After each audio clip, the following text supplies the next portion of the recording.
Hello everyone, आप देख रहे हैं job instructor YouTube channel. Friends, आज की इस वीडियो में हम डिस्कस करने वाले हैं एसएसबी यानी सशस्त्र सीमा बल की तरफ से जो न्यू रिक्रूटमेंट आई हुई है उसका एप्लीकेशन फॉर्म आपको कैसे फिल करना है, क्या एलिजिबिलिटी क्राइटेरिया है, क्या क्या कंडीशंस हैं, उसमें हम पूरा डिस्कस करेंगे। साथ ही फॉर्म आपको कैसे फिल करना है आज की इस वीडियो में वो भी हम डिस्कस करने वाले हैं। फ्रेंड्स, पहली बार चैनल पर विजिट कर रहे हैं तो जॉब इंस्ट्रक्टर यूट्यूब चैनल को सब्सक्राइब करने के साथ साथ ऑल पर क्लिक जरूर कर लें, जिससे हम वीडियो अपलोड करो तो उसका नोटिफिकेशन आपको मिल पाए। Friend, job instructor YouTube channel पर आपको जो भी इन्फॉर्मेशन मिलती है एकदम सही और ऑथेंटिक बताई जाती है। कोई फेक, कोई फर्जी इन्फॉर्मेशन आपको नहीं बताई जाती। आपने बहुत से यूट्यूब चैनल देखे होंगे जहाँ पर आपको केवल व्यूज़ के लिए फेक इन्फॉर्मेशन दे दी जाती है। अपने एंड से ही वो टेक्स्ट करते हैं और लिख देते हैं कि भाई ये वैकेंसी है, जबकि कोई वैकेंसी नहीं होती है। लेकिन जॉब इंस्ट्रक्टर एक ऐसा चैनल है जहाँ पर आपको वैकेंसी के साथ साथ फॉर्म भी भर के बताया जाता है कि आप फॉर्म कैसे फिल करेंगे। तो सब्सक्राइब जरूर करिएगा। और इस पीडीएफ, जो इस फॉर्म का लिंक है, पीडीएफ है, मैंने अपने टेलीग्राम पर शेयर कर दिया है। टेलीग्राम की लिंक आपको डिस्क्रिप्शन में मिलेगी, या फिर आप टेलीग्राम पर जाकर के जॉब इंस्ट्रक्टर सर्च करेंगे तो आप मेरे टेलीग्राम पर ज्वाइन हो सकते हैं। फ्रेंड, जो वैकेंसी आई हुई है government of India ministry of home affair, जो वैकेंसी है सशस्त्र सीमा बल की रिक्रूटमेंट है, जो कि कांस्टेबल पद की रिक्रूटमेंट है, जहाँ पर veterinary, driver, gardener, water carrier, ठीक है, cobbler, tailor, watchman, barber, waiter, carpenter, nursing, ठीक है। तो इस तरह की डिफरेंट यहाँ पर पोस्ट निकाली गई हैं कांस्टेबल के लिए। लेकिन आप केवल एक ही पोस्ट पर फॉर्म को अप्लाई कर पाएंगे। जैसा कि यहाँ पर देख रहे हैं कि name of post total 11 post हैं, जिसमें से सभी हैं कांस्टेबल की, लेकिन अलग अलग डिपार्टमेंट की। जैसे वेटनरी है, ड्राइवर है, गार्डनर है, वाटर करिए, तो अलग अलग डिपार्टमेंट की है, लेकिन इनमें से किसी एक पर ही आप फॉर्म को फिल कर पाएंगे। यहाँ पर कैटेगरी वाइज वैकेंसी दे रखी है। टोटल 827 पदों पर ये रिक्रूटमेंट निकाली गई है। नीचे से थोड़ा और आते हैं और यहाँ पर आप लोग देख सकते हैं इनकी जो सैलरी है, पे स्केल दिया गया है लेवल 3 के अकॉर्डिंग 21,700 से लेकर के 69,100 रुपये। इसमें अदर अलाउंसेस भी आपको मिलने वाले हैं। साथ ही यहाँ पर क्वालिफिकेशन दी गई है कि जैसे आप कांस्टेबल वेटनरी के लिए जाते हैं तो आप 18 से 27 साल आपकी एज होनी चाहिए। 10th पास आप होनी चाहिए with science as main subject from the recognized board, और 1 साल का एक्सपीरियंस आपके पास होनी चाहिए in treatment of different species of the animal. अब जैसे यहाँ पर अगर आप ड्राइवर के लिए जाते हैं, जो कि केवल मेल के लिए, फीमेल के लिए नहीं है, 18 से 27 साल उम्र है, 10th पास आप होनी चाहिए। साथ ही must process valid heavy valid vehicle driving licence आपके पास हो। अब जैसे यहाँ पर गार्डनर, वाटर कैरियर, कोबलर और उसके बाद टेलर, वॉचमैन, बार्बर, वेटर, तो इसमें आप 10th के साथ साथ आपको 2 साल का एक्सपीरियंस हो रेस्पेक्टेड ट्रेड में, और 1 साल का सर्टिफिकेट आपके पास होनी चाहिए किसी भी इंडस्ट्रियल ट्रेनिंग इंस्टीट्यूट या वोकेशनल इंस्टीट्यूट, एटलीस्ट 1 साल का होना चाहिए ट्रेड के साथ। दूसरा, यहाँ पर 2 साल का डिप्लोमा आपके पास हो, ठीक है। उसके बाद जैसे आप कारपेंटर में जाना चाहते हो तो 18 से 25 साल इसमें एज चाहिए। 10th के साथ साथ आपको 2 साल का एक्सपीरियंस हो। तो फॉर्म फिल करने से पहले आप एक बार इस नोटिफिकेशन को चेकआउट जरूर करें, ठीक है। इस नोटिफिकेशन को मैं अपने टेलीग्राम पर भी शेयर कर दूंगा। अब नीचे आते हैं, यहाँ पर आप इसको एज रिलैक्सेशन चेक कर सकते हो, और यहाँ पर थोड़ा सा और नीचे आते हैं तो इसका आप सिलेक्शन प्रोसेस वगैरह सारा कुछ चेक कर पाएंगे। तो फॉर्म फिल करने से पहले इस नोटिफिकेशन को चेक जरूर करिएगा। फॉर्म फिल करने के लिए आपको फ्रेंड्स देखना होगा, इसकी जो फॉर्म है वो 21 मार्च यानी आज से स्टार्ट है, और आप लोग 20 अप्रैल 2026 तक इसके फॉर्म को अप्लाई कर पाएंगे। यहाँ से आप अप्लाई वाली लिंक पर क्लिक करेंगे और यहाँ से आप इसके एडवर्टाइजमेंट को डाउनलोड कर पाएंगे, जो अभी मैंने आपको दिखाया था, ठीक है। उसके बाद इंस्ट्रक्शंस दिए गए हैं कैंडिडेट्स के लिए, और इसमें फ़ोटोग्राफ और सिग्नेचर जो आप अपलोड करेंगे तो उसके बारे में भी बताया गया है कि फ़ोटोग्राफ और सिग्नेचर इस तरह का नहीं होना चाहिए छोटा, जो कि आपका इनकरेक्ट माना जाएगा। फ़ोटो आपका इस तरह का हो, वैलिड हो, बैकग्राउंड वाइट होना चाहिए, ठीक है। 6 महीने से ज़्यादा पुराना फ़ोटो आपका नहीं होना चाहिए। उसके बाद फ्रेंड्स, यहाँ पर साइन की बात की गई है, तो साइन कुछ इस तरह से होनी चाहिए। ऐसा ना हो कि साइन समझ में ही नहीं आ रहे हो तो वो इनकरेक्ट आपके माने जाएंगे। उसके बाद यहाँ पर बताया गया है कि आपको फ़ोटोग्राफ और सिग्नेचर को रिसाइज कैसे करना है, ये सारा कुछ डिटेल यहाँ पर बताया गया है। तो चलिएगा, सबसे पहले यहाँ पर आपको फॉर्म फिल करने के लिए रजिस्ट्रेशन करना होगा। तो रजिस्ट्रेशन के लिए आपको रजिस्टर वाले टैब पर क्लिक करना होगा। यहाँ से आप लोग अपने फॉर्म को स्टार्ट करेंगे। यहाँ पर ये भी बोला गया है कि आपका जो फुल नेम है वो 10th की मार्कशीट में होना चाहिए, ठीक है।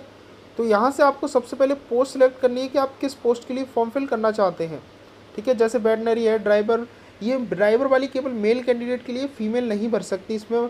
तो आप जिस भी पोस्ट के लिए सूटेबल हैं उस पोस्ट के लिए यहाँ पर आप फॉर्म को अप्लाई करेंगे। जैसे मैंने यहाँ पर कांस्टेबल कारपेंटर सेलेक्ट किया तो बोला जा रहा है कि आपके पास 10th होनी चाहिए, साथ ही 2 साल का वर्क एक्सपीरियंस आपके पास होनी चाहिए, 1 साल का सर्टिफिकेट आपके पास होनी चाहिए इंडस्ट्रियल ट्रेनिंग या वोकेशनल इंस्टीट्यूट का at least 1 year experience respected trade, या फिर आपके पास 2 साल का डिप्लोमा होना चाहिए recognise industrial training institute in the respected trade and similar trade.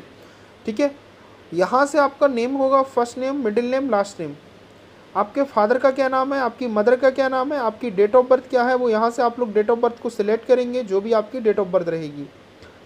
उसके बाद यहाँ से आप लोगों की एज आ जाती है, यहाँ से आपको जेंडर सेलेक्ट करना होगा, यहाँ से नेशनलिटी सेलेक्ट करेंगे, यहाँ से आपको रिलीजन सेलेक्ट करना है कि आप क्या रिलीजन आपकी है। उसके बाद मैरिटल स्टेटस बताना है कि मैरिड है कि अनमैरिड है। कैटेगरी आपकी क्या है वो कैटेगरी यहाँ से सेलेक्ट करेंगे। अगर आप यूआर कैटेगरी के कैंडिडेट है तो यूआर पर क्लिक करेंगे और बोला गया है कि you have selected general category will not be no relaxation in age, तो जनरल के लिए कोई रिलैक्सेशन नहीं दिया जाएगा। अगर आप ईडब्ल्यूएस कैंडिडेट हैं तो यहाँ पर आप देख सकते हो आपको डॉक्यूमेंट्स भी देने होंगे। अगर आप ओबीसी सिलेक्ट करते हैं तो ओबीसी के लिए यहाँ बोला गया है कि कम 3 साल का आपको एज रिलैक्सेशन मिलने वाला है। ठीक है, अगर आप एससी सिलेक्ट करते हैं तो आपको 5 साल का रिलैक्सेशन मिलेगा। अगर आप एसटी सिलेक्ट करते हैं तब भी आपको 5 साल का एक्सपीरियंस मिलेगा यहाँ पर। ठीक है, उसके बाद यहाँ पर बोला गया कि whether you belong to community, ठीक है, इस कम्युनिटी से आप बिलोंग करते हैं तो आपको यस करना है और नहीं करते हैं तो आपको नो करना है। अगर आप करते हैं बिलोंग तो कम्युनिटी आपको सिलेक्ट करनी होगी, सर्टिफिकेट नंबर किस डेट में इशू है और किसके द्वारा इशू किया गया है, यहाँ पर मैं नो करता हूँ। और अगर आप domicile ordinary in the Jammu Kashmir during the 98 to 1989, ठीक है, अगर है तो यस करेंगे, नहीं तो सिंपली नो करना होगा। बोला गया कि वेदर अफेक्टेड, ठीक है, 1984 में routes in the criminal routes, 2002 Gujarat में ऐसा कुछ अगर हुआ है, चिल्ड्रन है, डिपेंडेंट कैंडिडेट है, विक्टिम्स किल्ड, तो आप यस करेंगे। सर्टिफिकेट आपके पास होगा तो उसका सर्टिफिकेट नंबर, डेट कब किस डेट को इशू हुआ है, किनके द्वारा इशू किया गया है। उसके बाद यहाँ पर बोला गया कि अगर आप डिपार्टमेंटल कैंडिडेट हैं 3 ईयर, ठीक है, continuous service in the central government में की है, अगर आप डिपार्टमेंटल कैंडिडेट हैं तो यस करेंगे। ऑर्गेनाइजेशन का नाम क्या है, पोस्ट कब से आप जॉब कर रहे हैं, ठीक है, आपकी जो फैमिली में है, पोस्ट हेल्ड क्या है और इश्यूइंग अथॉरिटी। उसके बाद यहाँ पर नीचे आना है और बोला गया है कि 2 year work experience in the respected trade, अगर है तो यस करेंगे और नहीं है तो सिंपली नो करना है। लेकिन इस पोस्ट में बोला गया है कि आपके पास 10th हो या फिर 2 साल का कोई रेस्पेक्टेड ट्रेड में एक्सपीरियंस हो, मतलब कारपेंटरिंग में, या फिर आपके पास 1 साल का सर्टिफिकेट हो इंडस्ट्रियल ट्रेनिंग इंस्टीट्यूट में, या फिर आपके पास वोकेशनल इंस्टीट्यूट का 1 साल का एक्सपीरियंस हो, या फिर आपके पास 2 साल का डिप्लोमा हो। ठीक है, तो इस तरह से यहाँ पर आपको बताना होगा जो भी आपके पास है। ठीक है, उसके बाद हैव यू 1 ईयर सर्टिफिकेट अगर आपके पास है, ठीक है, जैसा कि यहाँ पर बताया गया, अगर है तो यस करेंगे, नहीं है तो सिंपली नो करना है।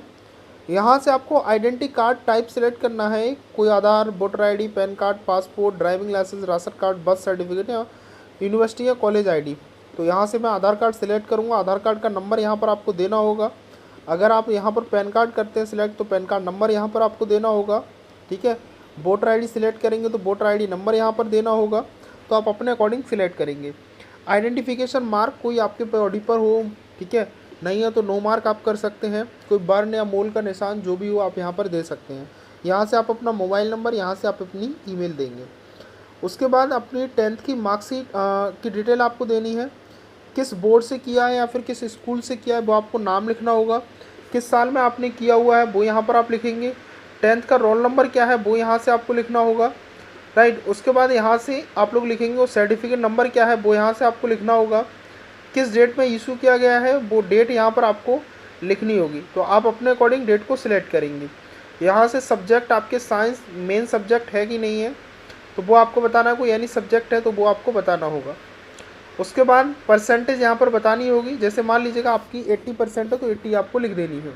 ठीक है, और नहीं, aggregate percentage of the mark grading. ठीक है, डिप्लोमा की डिटेल आपको 12th की डिटेल यहाँ पर आपको देनी होगी, बोर्ड का नाम क्या है वो आपको देना है, जैसे यूपी बोर्ड है आपका तो यूपी बोर्ड यहाँ से आप लोगों ने लिख देना है, या कॉलेज का नाम आप लिख दीजिएगा, किस साल में पास आउट हुए हैं, रोल नंबर क्या है आपका, सर्टिफिकेट नंबर क्या है आपका, किस डेट में इशू हुआ है सर्टिफिकेट आपका, वो आपको बताना रहेगा।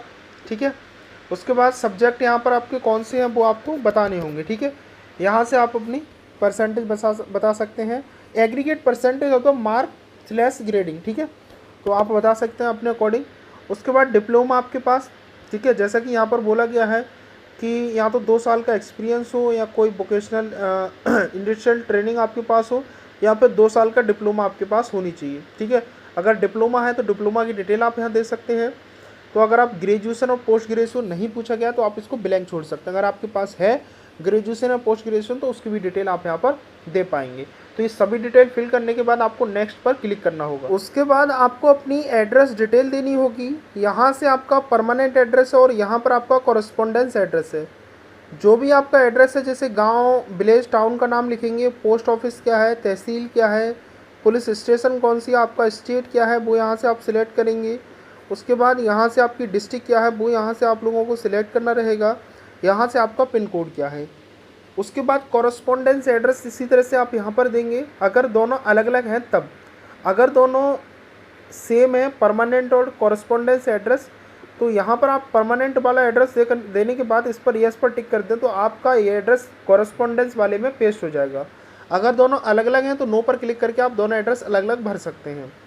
उसके बाद नीचे और आना है और यहाँ पर क्रिमिनल केसेस के डिक्लेरेशन आपको देने हैं कि आप पर कोई केसेस वगैरह तो नहीं है, किसी एजेंसी ने जैसे यूपीएससी, एसएससी, एसपीएससी या कोई रिक्रूटमेंट बोर्ड ने आपको डिबार तो नहीं किया है किसी भी एग्ज़ाम से। अगर किया है तो यस करेंगे और उसकी डिटेल आपको देनी होगी, नहीं किया तो सिंपली नो पर क्लिक करना है। ठीक है, और उसके बाद यहाँ से बोला गया कि एनी क्रिमिनल केसेस अगर आप रजिस्टर्ड है आपके अगेन तो आपको बताना होगा यस करके, नहीं है तो नो करना है आपको। उसके बाद क्रिमिनल कंप्लेंट आपके पास कोई है, क्रिमिनल केसेस कोई है pending against the court of law, नहीं है तो नो पर क्लिक करना है तो यस करेंगे। उसके बाद अरेस्ट हुए हैं, डिटेंड हुए हैं यानी क्रिमिनल केसेस में तो यस नो आपको करना है। जब आप यस करेंगे तो एफआईआर नंबर, अपनी डेट सभी कुछ आपको देनी होगी।